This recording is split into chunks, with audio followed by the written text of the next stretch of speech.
The first humans will be sent to Mars in 2024, 55 years after they first stepped on the moon. SpaceX aims to make Mars an active home for humans, whereas the Apollo missions involved short stays on the moon. In the case of the first group of astronauts traveling to Mars, the journey is expected to take around 5 months. In today's video, we will talk about the truth about how SpaceX will bring us to Mars. We'll discuss how NASA and SpaceX will get people from Earth to Mars and safely back again, so make sure to watch the video until the end. And if you are new to the channel, subscribe to the channel and hit the bell icon so you won't miss any future videos we upload. The SpaceX private aerospace manufacturer was founded in 2002 by Elon Musk, an innovator and ambitious individual. In 2017, SpaceX boldly went where no startup had gone before, with 18 successful launches, twice as many as the previous year. Elon Musk, an eccentric and diverse billionaire, initially founded the Air Force, NASA, and the top-secret National Reconnaissance Office on behalf of companies in 5 countries.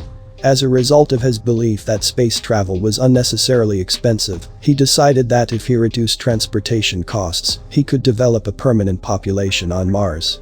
One of SpaceX's key selling points is that many of its component parts can be reused, saving ample resources. The biggest challenge or constraint is the mass of the payload spacecraft, people, fuel supplies, etc., that must be transported to make the trip.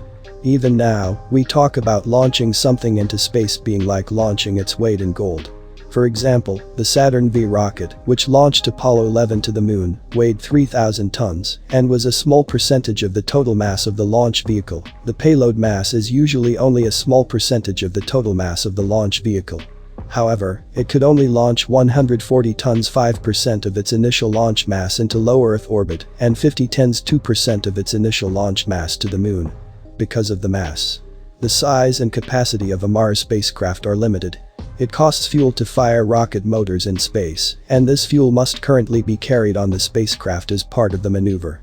As part of SpaceX planned, a separate rocket fuel tanker will be launched into space to refuel the crewed Starship vehicle in space. The result of this is that much more fuel can be carried into orbit than could be carried in a single launch size matter. The biggest challenge or constraint is the mass of the payload spacecraft, people, fuel supplies, etc., needed to make the journey. It is still believed that launching something into space is equivalent to launching its weight in gold. In most cases, the payload mass is less than 1% of the total mass of the launch vehicle. For example, Apollo 11 was launched to the moon with a Saturn V rocket that weighed over 3,000 tons in low Earth orbit. It could launch 140 tons, 5% of its initial launch mass, and to the moon, it could launch just 50 tons, less than 2% of its initial launch mass. The size and capabilities of Mars spacecraft are confined by mass. Rocket motors burn fuel during every maneuver, and this fuel must currently be carried in space. A separate fuel tanker will refuel SpaceX's Starship vehicle in space. Thus, much more fuel can be carried into orbit than can be carried on a single launch. Time matters as well as fuel time is another challenge. Missions to outer planets without crews often travel complex trajectories around the sun. In order to gain enough momentum to reach their target, they use gravity assist maneuvers to effectively slingshot around various planets. It saves a lot of fuel, but it can result in missions that take years to reach their destinations. This is something humans would not like to do. There is an elliptical transfer orbit between Mars and Earth that is the most fuel-efficient way to travel between 2 planets because both have almost circular orbits, essentially, without going into too much detail. This is when a spacecraft burns into an elliptical transfer orbit from one planet to another. Due to the different orbits around the Sun of Earth and Mars home, and transfers between Earth and Mars take approximately 2 years, a spacecraft could reach Mars in a shorter period of time. Life on Mars, Martian days last 24 hours and 37 minutes. But that's it. Mars has a thin atmosphere, so it can't retain heat as efficiently as Earth does. So, its day-night cycle is characterized by extreme temperatures. Despite having a maximum temperature of 30 C, Mars' minimum temperature is -140 C, and its average temperature is -63 C. In winter, the Earth's south pole has a temperature of about -49 C, so we need to be very selective about where we choose to live on Mars and how we manage temperature during the night return to Earth. The final challenge is the return journey and getting people safely back to Earth.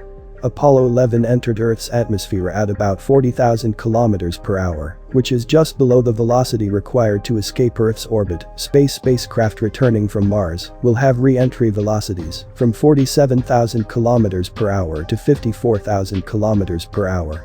Depending on the orbit they use to arrive at Earth, they could slow down into low orbit around Earth to around 28,800 kilometers h before entering our atmosphere. But you guessed it, they need extra fuel to do that. If they just barrel into the atmosphere, it will do all of the deceleration for them. We just need to make sure we don't kill the astronauts with G-forces or burn them up to access heating. These are just some of the challenges facing a Mars mission, and all of the technological building blocks to achieve this are there.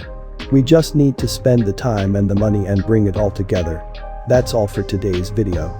Guys, what do you think of today's video? Tell us your views in the comments section. Thank you very much for taking the time to watch this video. See you in the next video. Until then, best wishes.